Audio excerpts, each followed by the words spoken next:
Hello guys, welcome back to comic Hind. हम आ चुके हैं वैनम के 25th पार्ट में और ये वैनम आइलैंड का होगा लास्ट पार्ट। तो चलिए शुरू करते हैं। एडी कहता है, मुझे पता है तुम लोग मेरे बारे में और मेरे सिम्बिट के बारे में क्या सोचते हो, और ये ठीक भी है। ऑनेस्टली जब से ये सब स्टार्ट हुआ मैं यही सब कुछ सुनता आ रहा हूँ। यहाँ तक कि मेरे बच्चे ने भी मुझे यही सब कहा था कि वैनम एक अच्छा है या बुरा है, और मुझे नहीं पता कि मैं क्या कहूँ, क्योंकि हम कभी बैड लाइन में भी जाते हैं, कभी गुड लाइन में भी जाते हैं। पर जब पहली बार सिम्बिट मेरे से कनेक्ट हुआ तो मुझे ऐसा लगा कि मैं कोई अच्छा काम कर रहा हूँ। मैंने खुद को एक अच्छा सा नाम भी दिया। मुझे ऐसा लगा कि स्पाइडरमैन को मारना एक अच्छी बात है, वो मैंने अच्छा किया। पर अब मैं सोचता हूँ कि वो सब मैंने क्यों किया। शायद मेरा दिमाग ही खराब था। तुम अभी मुझसे पूछ रहे हो कि मैं एक अच्छा गाय हूँ या बुरा वाला, पर आप लोग खुद सोचो। जब मैंने स्पाइडरमैन को मारने से पहले ये नहीं सोचा कि मैं एक बुरा हूँ, मैं इस क्वेश्चन का आंसर कैसे दे सकता हूँ। शायद मैं चाहता था कि जैसे लोग स्पाइडरमैन को देखते हैं वो मुझे भी वैसे ही देखें। वो उसको देखते हैं और सोचते हैं कि अब सब कुछ सही हो जाएगा। शायद मैं एक अच्छा इंसान बनने के लिए इतना भी अच्छा नहीं हूँ, पर मैं फिर भी कोशिश कर रहा हूँ। और इससे ज्यादा मैं आप लोगों को अपनी स्टोरी के बारे में बताऊं, मेरा जो पास्ट रहा है वो इससे भी ज्यादा बुरा रहा है। स्टार्टिंग से बताऊं तो मेरी जॉब चली गई, मेरे पास सब कुछ खत्म हो चुका था। यहाँ पर एडी अपनी स्टार्टिंग से स्टोरी सुना रहा है। वो कहता है, तब आसमान से एक बड़ा सा ड्रैगन टपक पड़ा जिससे मुझे लड़ना पड़ा, और फिर मुझे पता चला सिम्बिट का कोई गॉड भी है। हमने उनको वापस तो धकेल दिया, पर इसी दौरान मेरे सिम्बिट की आवाज चली गई। वो टाइम मेरे लिए बहुत ही ज्यादा डार्क था, और जैसे वो आउट ऑफ कंट्रोल हो गया था अपने पिता के घर जाकर। उसके पास रहने के लिए जगह नहीं थी, वो एकदम अकेला था। फिर उनकी लाइफ में आया मेकर, जिसने उनकी लाइफ ही पलट दी। उसे अपने बचपन की सच्चाइयों का सामना करना पड़ा। उसे अपने सिम्बिट का डरावना रूप देखने को मिला, और वो कहता है, पर इस सब में एक बात अच्छी हुई जब उसको डायलन मिल गया। मेरा बेटा डायलन, वो मेरे लिए पूरा वर्ल्ड है। वो मेरी तरफ ऐसे देखता है जैसे सभी लोग स्पाइडरमैन की तरफ देखते हैं। मैं कोई फादर ऑफ द ईयर तो नहीं हूँ, पर मैं एक अच्छा गाय हूँ। हमारे लिए उसके बाद वाला टाइम भी थोड़ा सा अजीब रहा, पर अच्छा रहा। वो यहाँ बता रहा है कि फिर उनकी लाइफ में कोई गॉब्लिन और बड़े बड़े से मॉन्स्टर आ गए जो कि वॉर ऑफ रेल्फ में देखने को मिले। इसमें उसकी कोई गलती नहीं थी, पर वो कहता है कि वो ड्रीम स्टोन से इन्फेक्टेड हो गया और वो कन्वर्ट हो गया था एक एस्गार्डियन वॉरियर में। और वो कहता है कि मुझे कैसेडी के बारे में बताने की जरूरत नहीं होगी, उसकी वजह से ही तो मैं यहाँ पर हूँ। वो सारा कार्नेज का जो इवेंट था वो एंड जैसे हुआ वैसा नहीं था, वो खत्म नहीं हुआ था, पर मैं उन सब से आगे बढ़ चुका हूँ, और मैं आप सबका भी धन्यवाद करता हूँ। चलो छोड़ो, तो मैं कहाँ पर था? ओ हाँ, हम थे आइलैंड पर। एडी कहता है, मेरे बेटे ने मेरे सिम्बिट को as a remote pilot use करना शुरू कर दिया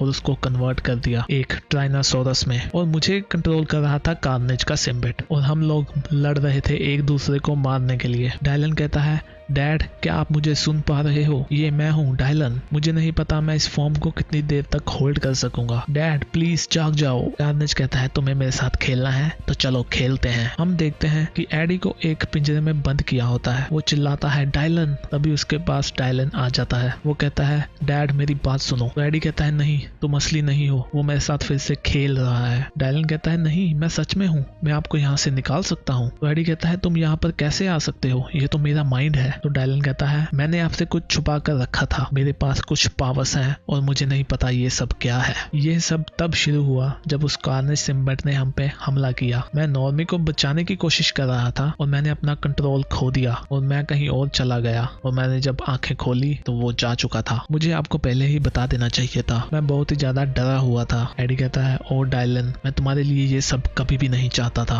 कार्नेज कहता है, तुम छोटे लड़के, मैं तुम्हें सुन सकता हूँ, तुम्हें लगता है तुम वहाँ पर सेफ हो? नॉक नॉक, मैं आ गया। वैनम सिम्बिट कहता है, एडी डायलन यहाँ से निकलो। हम देखते हैं तभी उसके पीछे कैसेडी आ जाता है। वो डायलन को भी उस पिंजरे में धकेल देता है, और यहाँ पर डायलन उस पोर्टल से बाहर आता है और वो बिल्डिंग के नीचे गिर जाता है। स्लीपर उसको बचाने की कोशिश कर रहा है। यहाँ पर एडी और डायलन पिंजरे में है। कार्नेज कहता है, ये देखो पापा और उसका लड़का। और यहाँ हम देखते हैं स्लीपर ने डायलन को पकड़ लिया है। वो कहता है, डायलन तुम्हें जागना होगा, मैं तुम्हें ज्यादा टाइम तक नहीं पकड़ सकता, तुम मुझे जला रहे हो। यहाँ पर डायलन पिंजरे में बेहोश है। कैसेडी कहता है, ये तुम लोगों ने अच्छा नहीं किया। और बाहर हम देखते हैं वो अभी वैनम को पीट रहा है। एडी कहता है मेरे बच्चे तुम ये कर सकते हो, मुझे पता है ये हर्ट कर रहा होगा और मैं भी यहाँ से गुजर चुका हूँ, पर तुम्हें लड़ना होगा डायलन, तुम्हें इस पे काबू नहीं करना होगा, तुम इसको खुद पे काबू करने नहीं दे सकते। यहाँ पर स्लीपर ने डायलन को पकड़ा हुआ है पर वो भी जल रहा है। हम देखते हैं कि कार्नेज डायलन के हाथ पर चिपकना शुरू हो गया है। यहाँ पर एडी उसे कह रहा है कि तुम मेरे बेटे हो और मुझे पता है तुम ये कर लोगे, क्योंकि हम और भी शक्तिशाली होते हैं जब हम अकेले नहीं होते। अभी डायलन की आंखों में रोशनी सी आती है। यहाँ पर स्लीपर का हाथ भी ऑलमोस्ट जल गया है। डायलन कार्नेज को अपने हाथ पे निकालता है और तभी एक धमाका होता है, बूम। अभी हम देखते हैं कि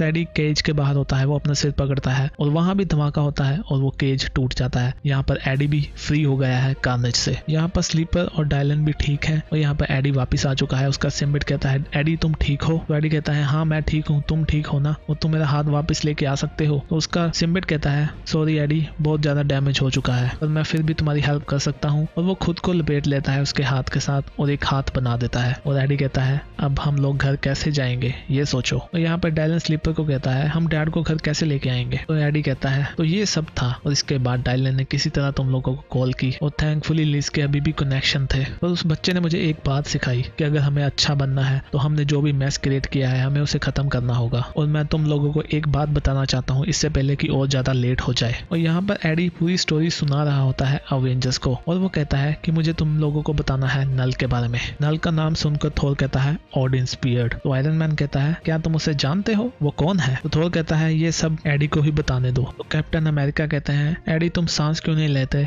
और तुम बताओगे कि नल कौन है? तो वो कहता है वो बहुत ही ज्यादा बुरा है कैप्टन, मैं ट्राई करूंगा कि मैं पूरा एक्सप्लेन कर सकूं और ये नल से भी ज्यादा है, ये बस नल के बारे में नहीं है। मेरा सिम्बिट कुछ फील कर पा रहा है, कुछ गलत आ रहा है हमारे लिए और ये सब कुछ कनेक्टेड है एक साथ। ऐसा महसूस हो रहा है कि पूरी दुनिया खत्म होने वाली है। ये खतरे इनसाइड भी हैं और आउटसाइड भी, कुछ नए हैं और कुछ पुराने, और जो भी आने वाला है मुझे नहीं पता कि मैं बच पाऊंगा या हम कोई भी बच पाएंगे उससे। तो इस फोटो में काफी कुछ है, यहाँ पर मेकर भी है, नल भी है और कुछ और भी हैं जिसने सिम्बिट के साथ जकड़ा हुआ है बड़े बड़े राक्षसों को। और वो कहता है जो भी आने वाला है बहुत ही ज्यादा खतरनाक है और हमें उससे मिलके लड़ना होगा। और यहाँ हम देखते हैं कि कार्नेज अभी भी जिंदा है, वो एक शार्क का रूप ले चुका है और वो वहां से निकल जाता है। तो गाइस वैनम आइलैंड का ये पार्ट यहीं पे खत्म होता है। इसके बाद कुछ नया आएगा वो हम नेक्स्ट सीरीज में देखेंगे। तो अगर चैनल को सब्सक्राइब नहीं किया तो कर लीजिए। पर इसके साथ ही एक और स्टोरी है जो कि है वैनम की फ्लैशबैक। अगर आपको देखनी है तो इसके आगे वही शुरू होने वाली है। तो यहाँ हम पहुंच चुके हैं वैनम की एक फ्लैशबैक स्टोरी में। ये उन दिनों की बात है जब एडी को लगा था कि उसने स्पाइडरमैन को मार दिया है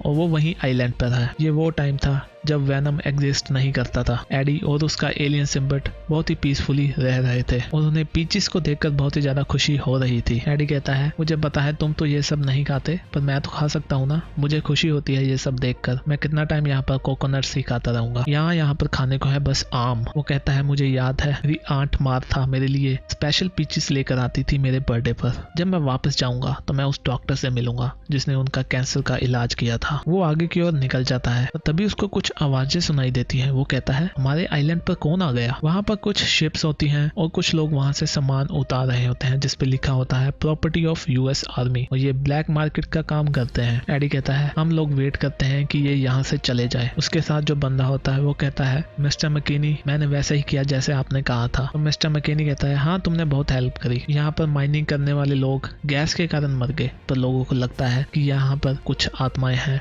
और ये आइलैंड कर्स्ड है। तो ये जगह बिल्कुल परफेक्ट है हमारा सामान छुपाने के लिए। एडी उनके पीछे जाता है और वो एक सुरंग में चले जाते हैं सामान को लेकर। एडी कहता है सबसे बेस्ट यही होगा कि ये लोग यहाँ से चले जाएं, फिर मैं चेक करूँ। तो वो आदमी कहता है मैं अभी जा सकता हूँ मिस्टर मैकेनी, मैंने सब कुछ कर दिया। तो वो कहता है हाँ तुम जा सकते हो, मैंने जैसे तुम्हें कहा था मैं तुम्हें आज़ाद कर दूंगा। और वो उस पर हमला कर देता है और उसको जला देता है। एडी कहता है इसने भी उस आदमी को ऐसे ही धोखा दिया जैसे स्पाइडरमैन ने हमें दिया था। वो कहता है मैं इनको नहीं छोड़ूंगा क्योंकि हम हैं वैनम। तो वो कहता है नहीं हम अभी वैनम नहीं है, हम अपना नाम क्या रखें? तो वो कहता है हम हैं वेंजेंस। तो वो उन पे हमला कर देता है। वो लोग उस पे गोलियां चलाते हैं और वो उनकी गोलियों को पकड़ता है और उनकी ओर ही धकेल देता है और वो उनको खत्म करने लगता है। वो उनको एक एक करके पीट रहा होता है कि तभी उसके पीछे से वो आदमी उसको आग लगाना शुरू कर देता है। उसका सिम्बिट उसके गन को पकड़ लेता है और वो कहता है कि अगर यही गन से मैं तुम्हारा भेजा उड़ा दूं तो ये मर्डर नहीं होगा ना, ये तो सुसाइड होगा, पर मैं ऐसे नहीं करूंगा। वो वहां से बाहर निकल जाता है और उस सुरंग को उड़ा देता है। उसका सिम्बिड कहता है तुमने मेरे स्नैक्स को बर्बाद कर दिया, हमें उसे खा लेना चाहिए था। तो वह कहता है कोई बात नहीं, अभी उन लोगों को कोई भी ढूंढ नहीं पाएगा, बस हमें इनकी शिप्स को टिकाने लगाना होगा। तो चलो हम भी चलते हैं और खाते हैं पीचीज। तो इसी के साथ ये पार्ट खत्म होता है। हम भी मिलते हैं वैनम के नेक्स्ट पार्ट में, तब तक के लिए बाय बाय।